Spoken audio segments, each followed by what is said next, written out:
বন্ধুরা একবার ভেবে দেখুন তো, যদি আমাদের সূর্য হঠাৎ করে উধাও হয়ে যায় তাহলে কি হবে।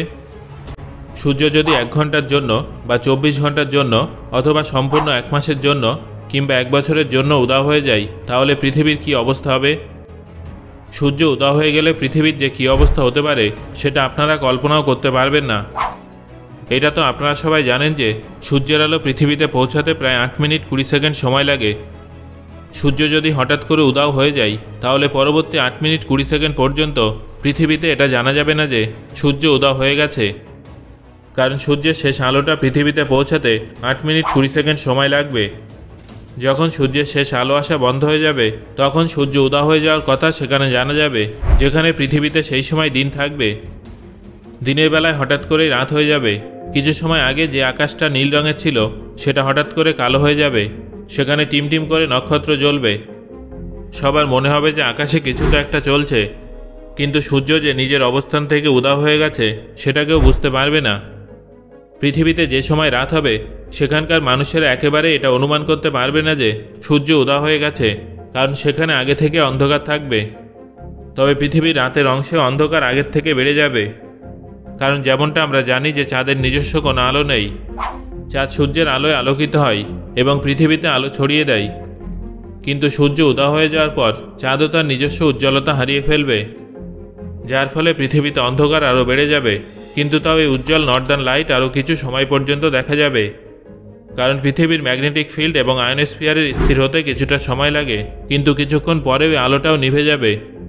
পৃথিবীতে শুধুমাত্র কৃত্রিম আলোয় অবশিষ্ট থাকবে, যেটা আমরা পাওয়ার প্ল্যান্টের সাহায্যে পেতে থাকব। সূর্যরশ্মি না পাওয়ায় পৃথিবীর সমস্ত গাছপালা সালোক সংশ্লেষ প্রক্রিয়া বন্ধ করে দেবে, যার ফলে প্রাকৃতিকভাবে অক্সিজেন তৈরি হওয়া বন্ধ হয়ে যাবে। যদিও আমাদের চিন্তার কোনো প্রয়োজন নেই, কারণ তখনও পৃথিবীতে এতটা অক্সিজেন থাকবে যেটা পরবর্তী কয়েক মাস পর্যন্ত আমাদের জীবিত রাখতে পারবে। এর মধ্যে পৃথিবীতে তাপমাত্রা পারদ কমতে থাকবে। সূর্যের উদয় হওয়ার মাত্র 1 ঘন্টার মধ্যেই পৃথিবীর যে সমস্ত জায়গায় দিন ছিল সেখানে চাঞ্চল্য শুরু হয়ে যাবে, কারণ ততক্ষণে সবাই জেনে যাবে যে সূর্য গায়েব হয়ে গেছে এবং সেখানে উপস্থিত মানুষের মধ্যে অস্থিরতা তৈরি হবে। কিন্তু যেখানে রাত ছিল সেখানে তখনও মানুষ চিন্তামুক্তভাবে ঘুমাবে। তবে এটা তো নিশ্চিত যে তাদের জন্য আর কখনো ভোর আসবে না। যখন তারা সকালে ঘুম থেকে উঠবে এবং সূর্যের দেখা পাবে না, তখন তাদের মধ্যেও অস্থিরতা তৈরি হবে।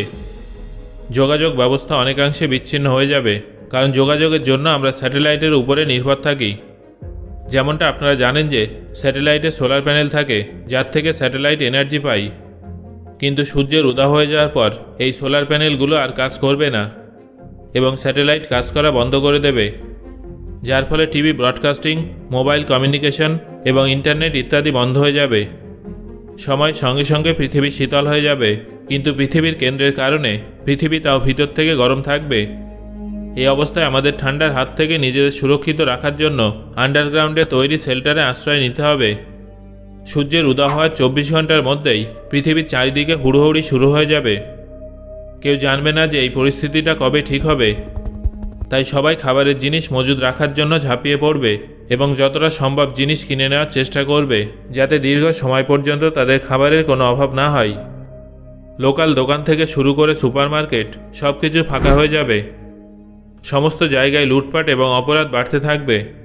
কোনো সরকারি অথরিটি এই ব্যাপারে হস্তক্ষেপ করতে পারবে না। যে সমস্ত জায়গায় সোলার প্ল্যান্টের সাহায্যে বিদ্যুৎ পাওয়া যাচ্ছিল সেই জায়গাগুলো সূর্যের গায়েব হওয়ার সঙ্গে সঙ্গে দ্রুত বন্ধ হয়ে যাবে, কিন্তু তখনও নিউক্লিয়ার পাওয়ার প্ল্যান্ট এবং হাইড্রো ইলেকট্রিক প্ল্যান্ট ইত্যাদির মাধ্যমে কিছু কিছু জায়গায় বিদ্যুৎ পৌঁছাবে। সূর্যের উদয় হয়ে যাওয়ার 24 ঘন্টার মধ্যে পৃথিবীতে উপস্থিত জীবনের উপরে খুব বেশি প্রভাব পড়বে না, কারণ প্রথম 24 ঘন্টায় আমরাই সবথেকে বেশি প্রভাবিত হব, কারণ আমরা টেকনোলজির উপরে প্রচণ্ডভাবে নির্ভরশীল। আর বিদ্যুৎ ছাড়া আমাদের টেকনোলজি কোনো কাজে আসবে না। এই 24 ঘন্টায় আমরা মানসিকভাবে প্রভাবিত হব। তবে তারপর থেকে আসল পরীক্ষা শুরু হবে, কারণ 24 ঘন্টা পরে পৃথিবীতে মহাপ্রলয় শুরু হয়ে যাবে। 24 ঘন্টা পরে পৃথিবীর তাপমাত্রা প্রায় 15 থেকে 20 ডিগ্রি সেলসিয়াস হয়ে যাবে। যত সময় এগোতে থাকবে তাপমাত্রা তত বেশি কমতে থাকবে। ছোট ছোট পতঙ্গ এবং অণুজীব মারা যাবে। তবে সামুদ্রিক প্রাণীদের উপরে তখনও খুব একটা বেশি প্রভাব পড়বে না, কারণ সমুদ্র স্রোতের কারণে সমুদ্রের জল পৃথিবী পৃষ্ঠ থেকে উত্তাপ পেতে থাকবে। যদিও মাত্র এক সপ্তাহের মধ্যেই সম্পূর্ণ কাহিনী বদলে যাবে। পৃথিবীর সামগ্রিক তাপমাত্রা -17 ডিগ্রি সেলসিয়াস হয়ে যাবে। ততক্ষণে পৃথিবীতে উপস্থিত জলাশয় এবং নদীর জল জমে যাবে।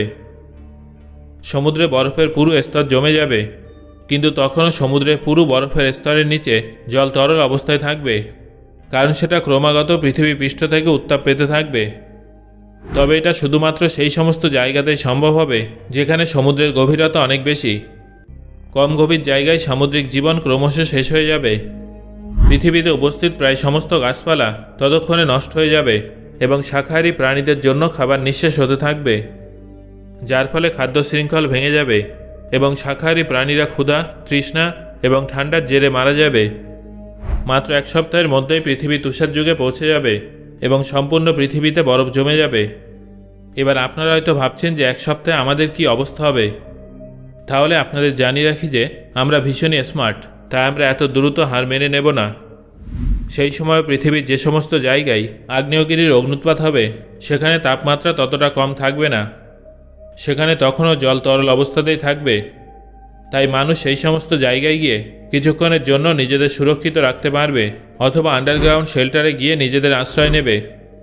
তবে যেহেতু পৃথিবীর জনসংখ্যা অনেক বেশি, তাই স্বাভাবিকভাবেই সবার পক্ষে বেঁচে থাকা সম্ভব হবে না। তাই পরিস্থিতিতে যাদের কাছে রিসোর্স বেশি থাকবে তাদের সার্ভাইভ করার সম্ভাবনা অনেক বেশি হবে। আর এই এক সপ্তাহে সম্পূর্ণ পৃথিবী ব্ল্যাকআউট হয়ে যাবে, কারণ যে সমস্ত পাওয়ার প্ল্যান্ট তখনও পর্যন্ত কাজ করছিল সেগুলো কাজ করা বন্ধ করে দেবে এবং পৃথিবীতে আসল মহাপ্রলয় শুরু হবে।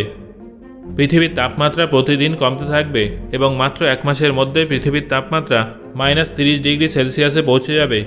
প্রায় সম্পূর্ণ পৃথিবী বরফে ঢেকে যাবে। পৃথিবীর প্রায় সমস্ত গাছপালা এবং প্রাণী শেষ হয়ে যাবে। তবে সামুদ্রিক প্রাণীরা তখনও বেঁচে থাকবে এবং যে সমস্ত জায়গায় থার্মাল অ্যাক্টিভিটি চলে সেই সব জায়গাতেও জীবন সুরক্ষিত থাকবে।